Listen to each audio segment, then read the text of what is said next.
Today's video is sponsored by Camel City Mill. Finally have some rain coming this afternoon. It's funny how a little bit of rain in the forecast can kind of light a fire under you. When you have weeks and weeks of nice weather, you get kind of complacent. You know, you say, oh, I'll finish that up tonight, or I'll get to that tomorrow. It's not going to rain. Well, today it is definitely going to rain, and we need it badly. It's been super dry summer, dry fall, and we need it. As a matter of fact, since I fixed up the pond and rebuilt the dam and all that stuff, the water has not ever gotten up to the new drain pipe yet. That's how dry it's been. Just haven't had any rain, but that's all going to change along with the temperatures. I think later this week it's going to be like in the 50s for a high, so we'll definitely be burning some wood.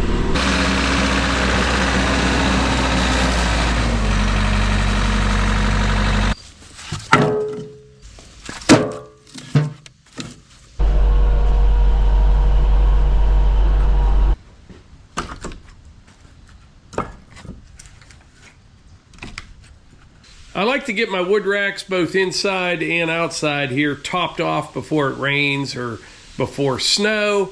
This little bit right here, you know, this time of year, this will last us a week easy. The leaves are starting to hit the ground pretty good. Another week or two, I'll be breaking out the Buffalo turbine. But along with the leaves are the acorns. This year, we don't have as many as last year, but they're a lot bigger. And there's still a pile of them, more than most years. It's literally not safe to stand out here by this tree. They're just dropping.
So the wood bunker with the concrete floor, it keeps the wood out of the mud and the dirt. You have nice clean firewood, and then we load baskets out of this, and we also load bulk firewood out of this. The plan for this year, next season basically, is first thing in the spring, we'll be able to run a lot of maple and cherry right out of the tumbler and the conveyor right into the dump truck and never have to touch that, because we make a lot of deliveries in the spring. That by far will be the most efficient way to do it. But we still like filling baskets, and there's a couple reasons for that. Number one, it's easy to separate out the species. Like this is all cherry right here. Number two, it dries very well when it's stacked in the baskets. That's number two. Number three, it makes it very easy to keep track of your inventory. You always know how much wood you have to sell when it's in baskets. Very easy to quantify. But like I said, the most efficient way is to come right out of the tumbler, up the conveyor, into the dump truck for all those spring deliveries. and we'll try to get more people to take their wood. You know, if it's maple and cherry and those logs have been sitting around for a little while and you deliver it in the spring, it's ready by middle of summer, really, but definitely by fall and winter the following year. The oak, that is a different story. That's why back there behind me, that's all oak and hickory in there. And you know, something I was thinking about, this bunker and the concrete floor, it's great to load off of, like I said, fill baskets out of, but it doesn't dry very well in a big pile. Now, I know a lot of people say that it does, and you know, some of them are using pallets. Maybe you get a little bit of airflow underneath it, which you don't with the concrete. But with the pallets, you can't come in with a bucket and load out of it. So it's just a lot of work no matter how you shake it. But I think we got the system that works for us. All right, I am ready for the rain. I'm ready for colder temperatures. I got the building site done out there. It's ready to go. Tomorrow morning, we have a pre-construction meeting out there. And I think they're going to be starting in about 2 weeks. I'm really excited about that. I've got some lumber orders I have to take care of. I need to get down to the cabin. I haven't been down there forever, been super busy, but I'm feeling pretty good. Yesterday, I kind of tweaked my lower back, not real bad. Usually once a year, it's pretty bad. Yesterday wasn't as bad, but I was moving a little slow yesterday. Today, feeling much better. And it's weird, all the things that you do, you know, jumping in and out of equipment, picking things up, carrying things, I literally hurt my back putting my socks on first thing in the morning. I don't know how it happened, but that's what happened. But it was actually worth it because I was putting on my Camel City Mill socks. So my feet felt fantastic, even though my back wasn't feeling so good. These things are phenomenal. If you don't believe me, read through some of the comments from people that have them. I never knew how important it was to have good quality socks until I got a pair of Camel City Mill socks. You don't know what you don't know. They're made from merino wool. They wick sweat. They keep your feet warm in the wintertime, cool in the summertime. You don't have winter socks and summer socks anymore. You have Camel City Mill socks. They have a 10-year durability guarantee, 100% American made, right down in North Carolina. They're fantastic. Save 10% on my favorite work socks from Camel City Mill with code Morgans10. Link in the description. All right, so I've had a pretty busy morning so far. The guys from Pole Barns Direct came. We had a little pre-construction meeting out at the building site, and I got some good news. The materials are coming in about 5 days from now, 6 days from now. And they're going to start on the building in about a week and a half. So I got a little bit ahead of schedule. We'll see how it goes. Hopefully the weather holds out, but that's the plan for now. I'm excited though, I am, to have everything under roof for this winter is a big thing. I'm pretty excited. But right now we're going to head down to the pond.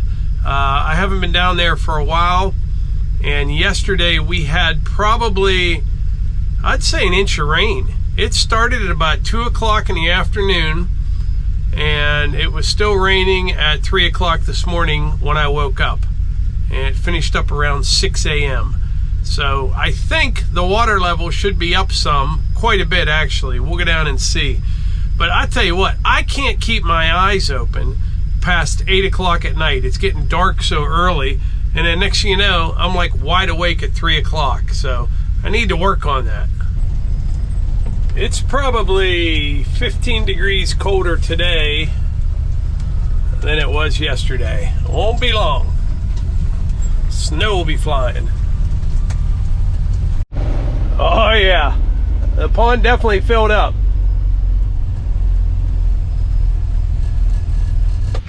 Yeah, what a difference. We had to have had an inch of rain.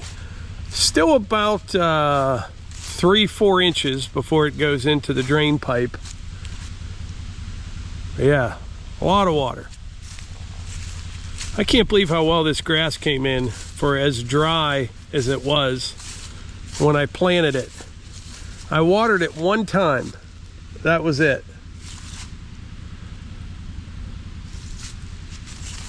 I was glad to get this fixed this summer. Had I not got that done, it would definitely not have lasted through the winter.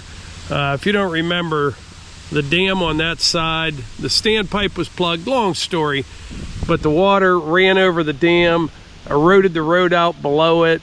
I mean, it was 1 or 2 rainfalls away from losing the whole thing, but I'm good for several years now. These ponds in the woods, no matter what you do, they require quite a bit of maintenance. You know, all these leaves that you see, they're all going to come into the pond. Some of them sink. Some of them will go out the drain pipe.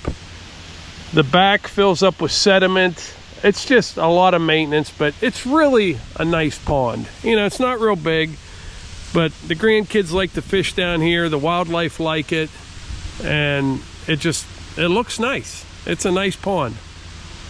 But anyway, right now I have to do something very important, and that is take my lovely wife to lunch. I just said I had something important to do. We try to go somewhere once a week, whether it be breakfast or lunch, just to catch up on stuff. It gets pretty hectic around here, huh? It does. So how have you been? Good. It's chilly. It is much different than yesterday. Yeah, yesterday was like a spring day for sure. And we had all the rain, and yeah, it cooled off fast. But yeah, winter's coming. I know. I got my vest out. I've never been a vest person. You know, I haven't till like probably 5 years ago I started wearing vests. You know why? Because like when we would split wood, I didn't need a coat, but I just needed something to protect my shirt. So keep your core warm. Yeah, pretty much. All right, well, let's go get some lunch. Okay. So today I went for a little road trip. I didn't do any filming until right now, actually, but I went to a super secret spot, and I'll show you what I picked up. 20 more IBC cages with the bladders already removed. These are perfect condition too. And I tell you what, these things ride way better than what you would think, especially without the bladders in them. They don't move. You know, they lock together, and they haul really well. Plus, this trailer's fantastic. This is that Mort's 22 foot. This is the tilt deck, but it's just smooth sailing with this.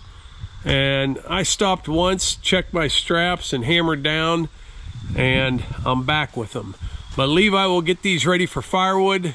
All they need is to be cut out a little bit, and the top supports, they come right out. But with the bladders being gone, you're way ahead of the game. I have people that come pick them up sometimes. I have no idea what they do with them, and I don't care. I just don't want them. I don't need them for anything. A lot of people use them for little roofs on top of these, but most of the ones I get, these are different, but most of the ones I get have bark mulch dye in them, and that stuff gets everywhere. You can't wash it out. So if you don't have to deal with the bladders, that's a great thing. That is. And the reason I said I got these from a super secret spot, last time I went there, I had a bunch of comments. I had emails from people asking where I got them from. Well, I cannot disclose that information. That would not be a smart thing for me to do. Not only that, I don't want the business that I get them from, and I know they don't want it either, getting 100 phone calls or 1,000 phone calls from people wanting to pick up baskets. So that's why I can't share that information. But right now I think we've got about 50 empty baskets. I think about 50 empties and probably 50 full. So we're gonna have about 100. I'll have to get a count of them someday.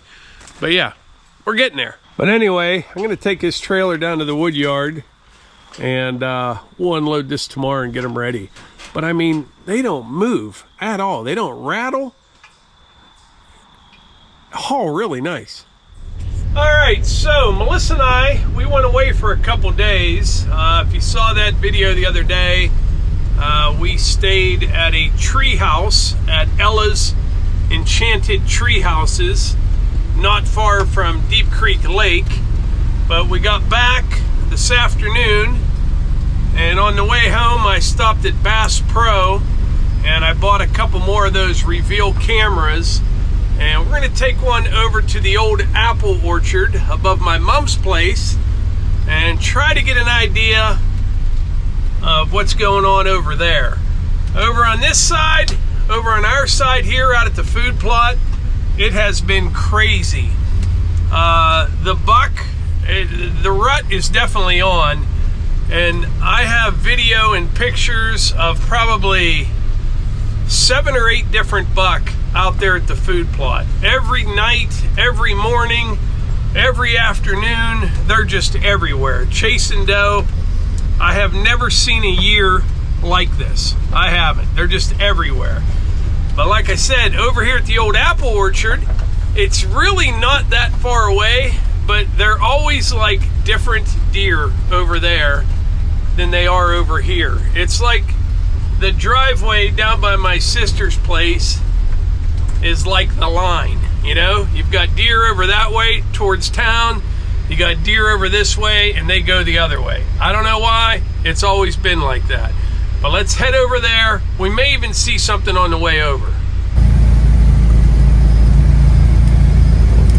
Up here another 75 yards or so is the property line. The neighbors have a field over there. There's probably, yeah, I think there's a couple out there right now. I'll try to zoom in, see what's over there.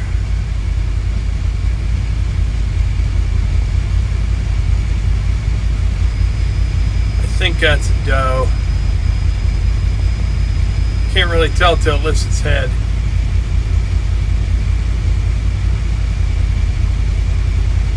I don't know, what do you think? Yeah, that's a doe. There's probably more over there.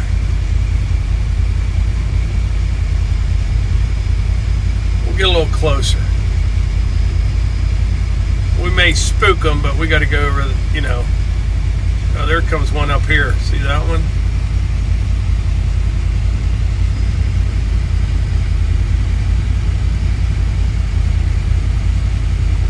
Can't tell what that is.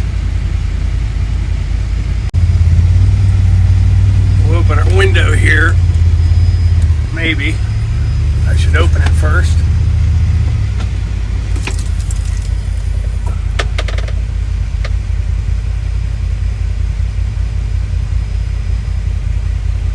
That's a doe.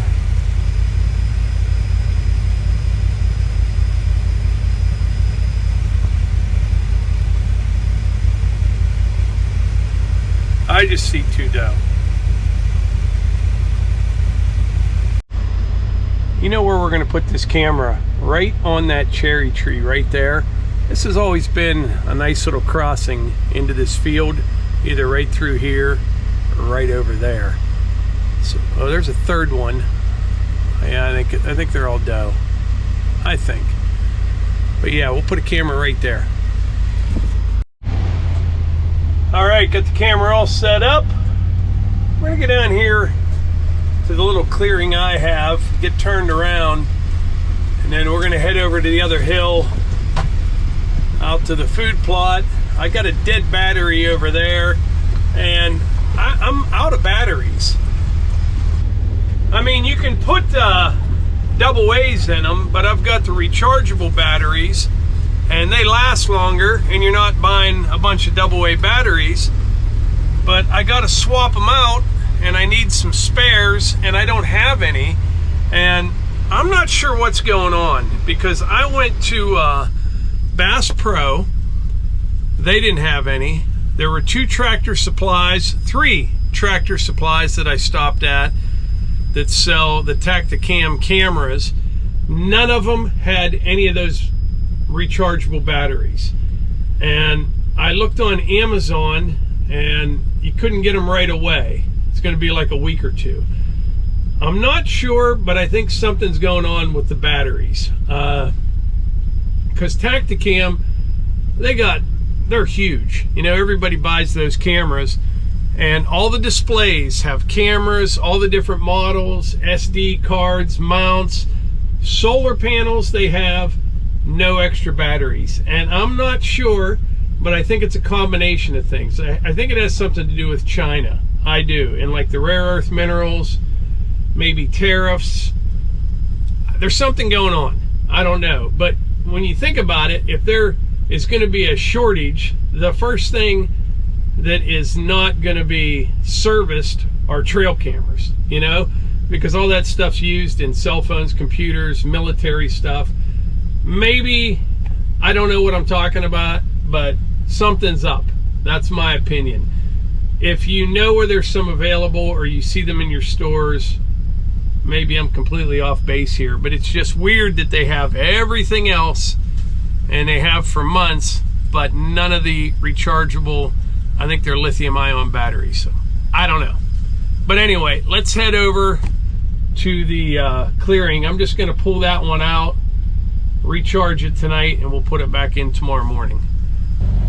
I did get a solar panel that came with one of those batteries, but that battery's not charged right now. It's going to get dark soon, so I'm not going to fool with it tonight, but I'll use that tomorrow. We'll get that set up tomorrow as well.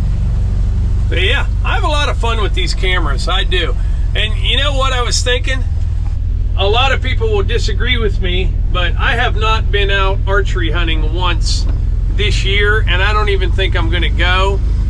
Out there at the food plot, the deer are there all the time, you know, buck, too, walking right through the food plot.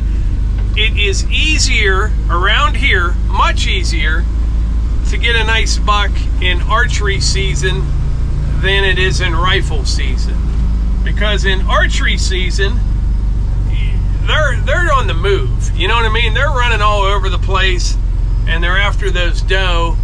And by the time rifle season comes along, usually the rut's about over, and they get a lot more elusive again. So even though you're using a firearm in rifle season, around here, it's way easier in archery season.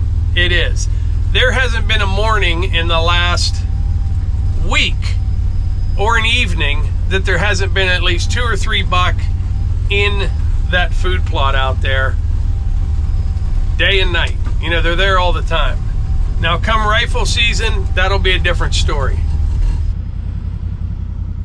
Yeah, I didn't see anything. I don't think I spooked anything on my way out.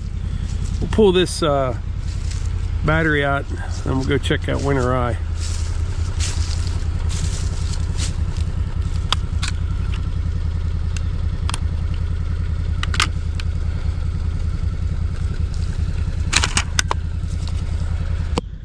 This was that buckwheat that I mowed down. Everything you see that's starting to turn green is that winter rye that's trying to come up. It actually grew pretty well. Over here, same thing, but they just love it when it's those fresh little sprouts. They're just eating everything as fast as it's growing. Now next week, they're going to start on the building. That'll get us like 3 or 4 days of guys working here during the day, you know. That should help keep the deer out during the day. But they'll still be in here at night. A little buck rub right here. Another one right here, small ones. There's some bigger ones going back towards the house. But you know what? I enjoy this. I do. The whole process, you know, the food plots and the cameras, I think I enjoy that more than actually hunting. Except, you know, when you've got all your family and friends out, or we're down at the cabin in West Virginia hunting down there, I still really enjoy all of it. I do. But I just like this whole process. The cameras, and man, have they come a long way. You know, remember years ago, you'd have those cameras that take like 4D batteries. Some of them, the original ones, had film in the camera, and like it would be all filled up, and you're like, oh, I got all these pictures. And you'd take the film and get developed, and you were like, I think that might be a deer. You couldn't even tell, you know. Now they send pictures right to your phone. You know, that's what I do first thing in the morning or before I go to bed at night. Just scroll through all the cameras for here, down in West Virginia, and it's just a lot of fun. It is. But anyway, a couple updates. Materials for the building are coming in 2 days, and they're going to be starting construction in about 5 days. And it'll probably only take them, I don't even know, 3-4 days tops to have that up. And then we need to saw a bunch of white pine, start on the siding as time allows. It's going to be a lot of siding. I mean, the building's 46 by 64. We'll explain all that when it's done. But I think that's about it for today's video. It's been all over the place, and I enjoy that. I do. But I appreciate y'all being here. I really do, and I will catch you on the next one.